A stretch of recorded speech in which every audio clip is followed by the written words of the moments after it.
On commence avec la santé au travail et Sandrine Weiss. Bonjour Sandrine. Bonjour.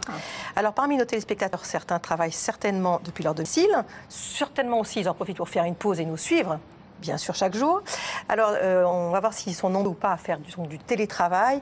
On va voir s'il y a des implications sur la santé. On va décrypter ce phénomène. Alors déjà, faire du télétravail, c'est travailler depuis son domicile ou en tout cas d'un autre lieu que son entreprise.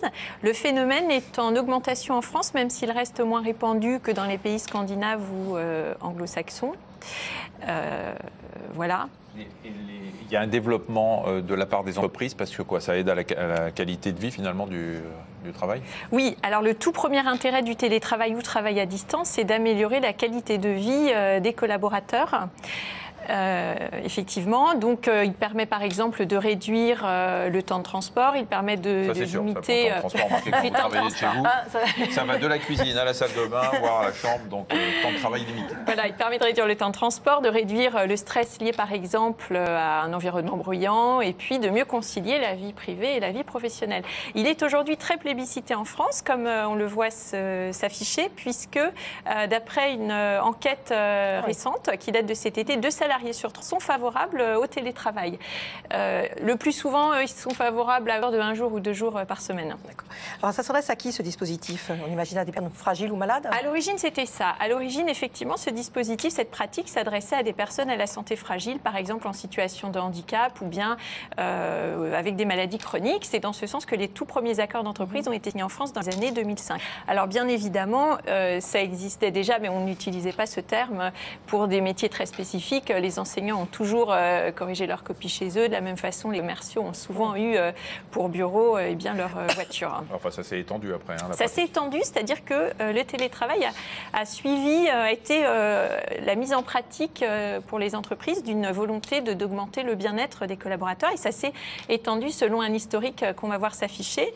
En 2012, la loi Warsmann a introduit le télétravail dans le Code du travail. Et puis, en 2016, eh bien, la fonction publique a été également concernée par un décret. Je précise que dans la fonction publique, le télétravail est plafonné à 3 jours par semaine.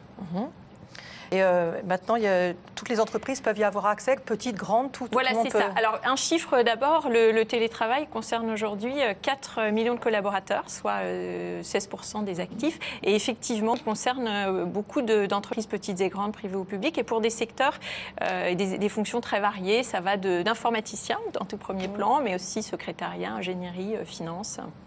Alors concrètement, comment ça s'organise? Alors, c'est encadré juridiquement, c'est-à-dire qu'il faut que ce soit mentionné dans le contrat de travail, avec les modalités, le matériel mis à disposition et bien sûr les jours.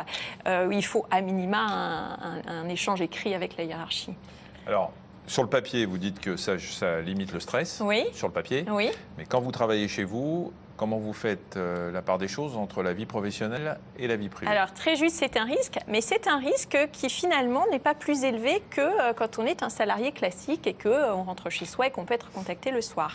Il faut savoir que le taux de satisfaction générale des salariés en télétravail est très bon. Il y a très peu de litiges.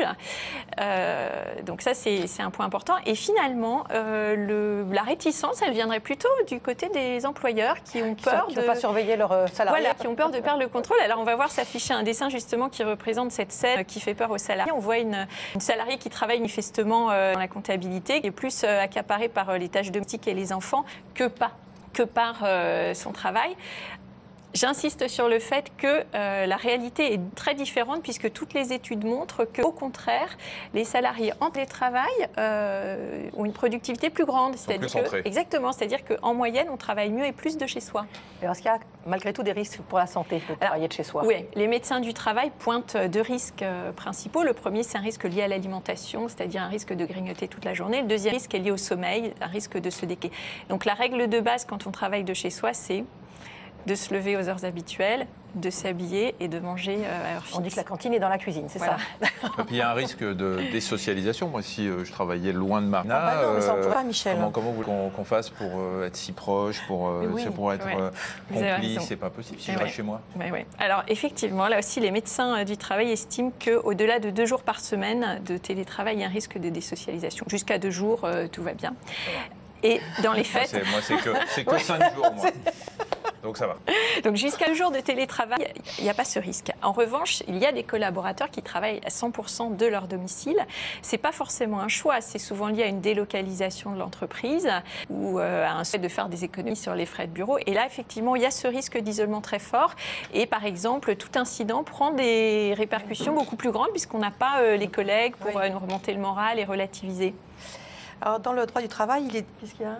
Non, mais c'est ça, Relativise. on relativise, Bah, bien on sûr. remonte le moral régulier. Voilà, tout le temps. Dans le droit du travail, il est dit que l'entreprise est responsable de la sécurité et de la santé du collaborateur. Et comment on contrôle à distance ? Ah, c'est vrai. Alors, principe de base, le télétravail ou travail à distance implique la confiance de part et d'autre. Première chose. Et puis le droit du travail précise aussi que le salarié est responsable de sa propre santé. Autrement dit, s'il décide de travailler avec un ordinateur sur les genoux, le dos courbé et sans lumière, il ne pourra ensuite tenir son employeur responsable de ça. Autre point important concernant cette obligation de sécurité et de santé, il n'y a pas d'intrusion possible dans la vie privée du salarié. Autrement dit, l'employeur ne peut pas venir vérifier s'il y a bien un détecteur de fumée ou bien s'il y a des procédures d'évacuation de l'immeuble. Alors, on sait qu'il y a une forte demande. Oui, je vais vous poser une question assez brutale. Sandrine, à quoi ressemblera le monde du travail de demain? Écoutez, attention quand même avec un écran. Non, attends, franchement. C'est bien tourné ou pas? C'est un peu violent. Vous avez une minute. J'ai une minute. Alors, en une minute, les jeunes sont très, très intéressés par cette formule. C'est-à-dire qu'on a vu le travail à distance est plébiscité d'une manière générale par la population française, encore plus par les jeunes. Donc, eux sont complètement préparés à travailler depuis chez eux pour avoir une meilleure qualité de vie, un meilleur bien-être, avec un chef en Grande-Bretagne, des collègues dans d'autres pays d'Europe, et puis à faire des vidéoconférences ou des réunions par écran interposé. Merci beaucoup. Merci Sandrine. On devait